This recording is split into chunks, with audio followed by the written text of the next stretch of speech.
อยู่ที่จอมซึ่งเมืองอเมริกันโดนัลด์ทรัมป์รับเทียงว่าปันขยามเมืองอิหร่านเทียงตา48 ชั่วโมงในครั้ง48 ชั่วโมงในสังว่าอำปืดปังหลายเก็บอำนั้นก็วางเก็บข้อมูลนั้นปนจึง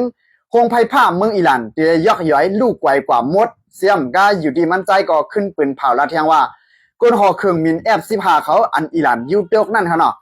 หลอดเพย์หลีงามเลยอยู่ที่เมืองอเมริกันเขาเลยใจเทียมหย่าเนี่ยค่ะเนาะเลยเกี่ยวกับไปลองข่าว2 หัวข้อในก็เอาข่าวมาอัปเดตกันเกี่ยวกับไปลองข่าวนอกวันนอกเมืองกันอีก1คันเนาะคำนี้และถึงมาคำนี้ก็ถึงมาวันที่4 เดือนปี2020ค่ะเนาะปังตื้อก็เลยว่าข่าวเฮียงเตี้ยๆเขาเนาะปีตะวันออกกลางในค่ะนะไปหันตั้งแต่เด็กกึดยึดกึดตึกมันเลยค่ะเนาะปังตื้อกันในค่ะนะคือถามว่าที่ว่าปังตึกแน่มันเต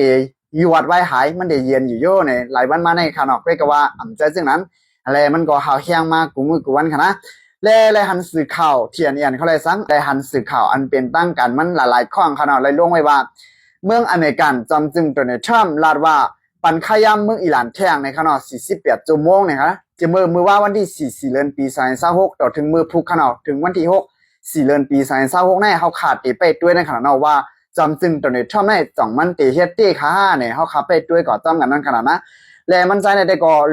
ปันขยามเมืองอิหร่านหลายปอกหลายกำกว่าเอาขนาดเหมือนตั้งว่า5 วันและปันขยาม10 วันเนี่ยจะมือวันที่20ปลายวันกันเนาะและปันขยาม48 ชั่วโมงเนี่ยก็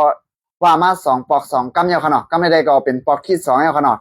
เฮ็ดเต้เฮ็ดเต้นั่นเพราะมือผูกมาวันที่4 เดือนปี2026ในเฮาขามาไปด้วยกว่าจ้อมกันนั่นขนาดเนาะและมันใจยังปืนเผาละเทียงว่าก้นหอเครื่องมินอันเมืองอิหร่านยืดตกนั่นขนาดหลอดเพหลีงามและอยู่ที่ดับซึ่งเมืองอเมริกันเขาก็ใจ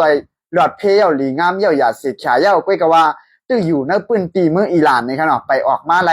ย้อนว่าจำหิมหอมนั่นก้นอันมาไปยับก้นอันหอคือหมิ่นก็มันมีตั้งหนำตั้งหลายนั่นขนาดนอแลปังตื้อก็ตึกยี่กันหาแห้งแลไปสร้างออกมาเลยก้อยก็ว่าก้นซึกอันหอเครื่องมินเมืองอเมริกันได้ก็ดีตับซึกเมืองอเมริกันเขาใจแถมไว้ไรเย้าในขนาดเนาะก้อยก็เป็นซึ่งสิเกาหลีในข้าวยาวอ่ำพึงสังใน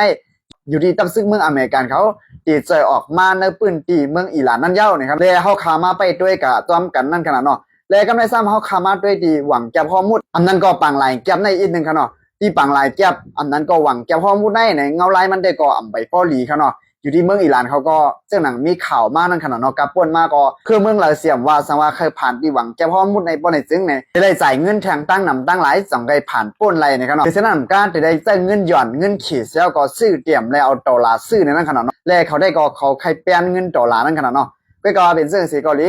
เงาลายมันเตลีมาอยู่วันหนึ่งค่ะเนาะพี่น้องๆได้ก็ได้เสียเขาเจออันหับถ่อมเขาในไว้คารุตั้งสู่เจ้าเวียงสู่เจ้าปื้นตีสู่เจ้าอยู่นั่นค่ะเนาะเมื่อในวันที่4 เดือนปี2026ในน้ำมันขึ้นกาคือกันเย้าค่ะเนาะเอาค่าเกี่ยวกับไปลองข่าวนวันนอกเมืองในก็มันเตเปลี่ยนซึ่งหือมาแทงและมันเตคืบหน้ามาแทงซึ่งหือในมันเตเรียกลายมาแทงซึ่งหือในต้องกันมาอัปเดตปันพี่น้องๆได้ก็ได้เสียเขาให้เฮาเขาบ่เลยฮับคู่คือจำกว่าจำกันนั่นค่ะเนาะมาสูงตั้งหมดตั้งเสียงค้า